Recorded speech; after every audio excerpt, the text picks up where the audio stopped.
آج صدقہ کیا ہوتا ہے؟ 5 روپے وائپر صاف، وہ وائپر لگانے والے کو پکڑا دیے، منت مانی ہوتی ہے اللہ میرے ابا کو اٹیک ہوا ہے ٹھیک ہو گیا، تو بھائی کیا کرے، بھائی تباہی مچا دے گا تو بھائی ہیں IMF کے قرضے اتار دے گا بھائی، ایک دم منت جو مانتے ہیں نا آج کل، اسٹائل کیسا ہوتا ہے. میں نے مفتی صاحب منت مانی تھی کہ میری بیوی اگر واپس آ گئی تو، معذرت یہ تو زیادہ ہو گیا، یعنی میرے ابا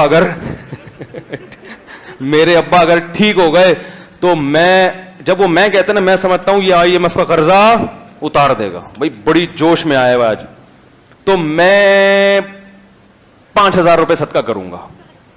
ابے تیری آمدن 20 لاکھ روپے ہے، 10 لاکھ روپے ہے، 5 لاکھ روپے ہے، تو تیرے لیے 5-10 ہزار کی کیا ویلیو ہے بھائی؟ کچھ تو نکالو جیب سے. قرآن کہتا ہے لن تنالوا البر حتی تنفقوا مما تحبون، نیکی کی حقیقت تک اس وقت نہیں پہنچ سکتے جب تک محبوب چیز اللہ کی راہ میں صدقہ نہ کرو. کبھی کبھار کوئی ایسی چیز بھی کر دیا کرو جس سے دل بہت اٹکا ہوا ہو، بہت اٹکا ہوا ہو دل. ہمیں بعض دفعہ دوست بڑے خاندانی، میں مدرسے میں تھا تو ہمارے ایک دوست تھے بڑے خاندانی، میں مدرسے میں آ گیا، وہ اسکول میں تھے مدرسے میں، انہوں نے کہا یار اب میں بالکل کنگلا ہوا کرتا تھا، مجھے گھر کی طرف سے تو پیسے ملتے تھے، جیب خرچی کو مڑا اڑو کے ختم کر دیتے تھے، بچاتا تھا نہیں، تو آخر میں پھر ایسے ہی گھوم رہا ہوتا تھا، پھر وہی پاپوں پہ. تو وہ میرا دوست تھا، مجھے اس کا واقعہ یاد ہے، اس نے مجھے اپنی بڑی قیمتی گھڑی ہدیہ دی. جب اس نے ہمیں گھڑی ہدیہ دی تو اس نے کہا، میں نے کہا یہ کیوں دے رہے ہو؟ اس نے کہا قرآن میں آتا ہے کہ اپنی محبوب چیز اللہ کی راہ میں صدقہ کرو. تو مجھے آج خیال ہوا کہ اپنے دوست کو گفٹ دینی چاہیے. کیا چیز؟ یہ گھڑی. وہ مجھے اس کا اب تک یاد ہے.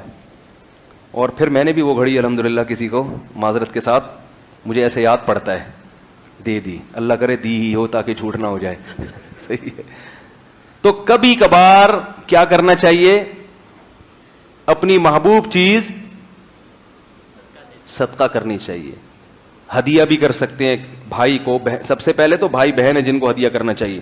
حضرت ابو طلحہ رضی اللہ تعالی عنہ، جب یہ آیت نازل ہوئی، یا رسول اللہ، اللہ نے قرآن میں فرمایا لن تنالوا البر حتی تنفقوا مما تحبون، جب تک محبوب چیز صدقہ نہیں کرو گے نیکی کی حقیقت کو نہیں پہنچ سکتے. اللہ دیکھتا مجھ سے محبت کتنی ہے. سارا کچرا مال اٹھا کے کیا کر رہے ہوتے ہیں، یہ پجامہ نکلا ہے، یہ جہیز میں ملا تھا تو اب 20 سال ہو گئے، اب یہ کسی کام کا ہے ہی نہیں، یہ چلو کس کو دے دو، ماسی کو پکڑا دو. میرے پاس فون آتے ہیں، وہ ہمارے گھر سے کچھ پرانے پجامے نکلے، زکوٰۃ میں دے سکتے ہیں کسی کو؟ میں کہتا ہوں کچھ تلاش کرو، کچھ بنیان بھی پھٹے ہوئے پڑے ہوں گے، اکٹھے ہی نکال دینا. وہ جو لنڈے کا مال ہے نا، جو انگریزوں نے زکوٰۃ میں، انگریز بھی زکوٰۃ نکالتے ہیں نا، تو وہ جو زکوٰۃ میں نکالا ہوا ہوتا ہے وہ لنڈے کا مال لوگ جا کے خرید رہے ہوتے ہیں. ٹھیک ہے وہ بھی دے دیں، ضائع کرنے سے بہتر ہے صدقہ کر دیں، لیکن کچھ روکڑا نکالا کرو زکوٰۃ میں، کیا پیسے ویسے نکالا کرو. تو وہ کیا ہوا، کیا کہہ رہا تھا یار میں، ابو طلحہ انصاری نے جب یہ آیت نازل ہوئی تو وہ نبی کے پاس آئے، عرض کیا یا رسول اللہ، اللہ نے کہا محبوب چیز صدقہ کرو. تو یا رسول اللہ میری محبوب چیز تو میرا باغ ہے جو ارننگ کا ذریعہ ہے، چلتی ہوئی تجارت. تو نبی نے فرمایا بخن بخن ذاک مال رابح، واہ واہ یہ تو بہت قیمتی مال. یہ تو نبی حیران ہو رہے ہیں، سوچو جس کی سخاوت پہ تو کیسا سخی ہوگا. لیکن انہوں نے کہا یا رسول اللہ جب اللہ نے کہا ہے کہ محبوب چیز، تو محبوب تو پھر یہی ہے نا جس سے دل اٹکا ہوا ہے، پورا باغ ہے جو میری کمائی کا ذریعہ ہے، میں نے وہ صدقہ کیا، تو آپ لے لیں، وہ جس کو چاہے دے دیں.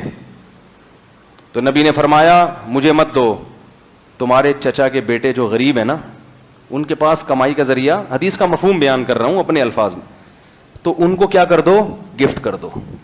تو انہوں نے وہ باغ کس کو دے دیا، ابن الاعمام، اپنے کزنوں کو. آج کوئی کزن کو دے سکتا ہے؟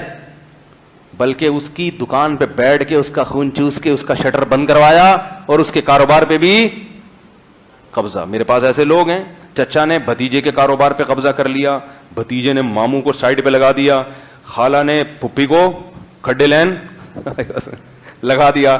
کاروبار میں کوئی رشتہ دار آئے تو اس کو پیچھے کر کے بیٹھ جاتے ہیں. کتنی بڑی. تو اپنے قریبی رشتہ داروں کو کبھی کبھار ایسا بھی گفٹ دے دیا.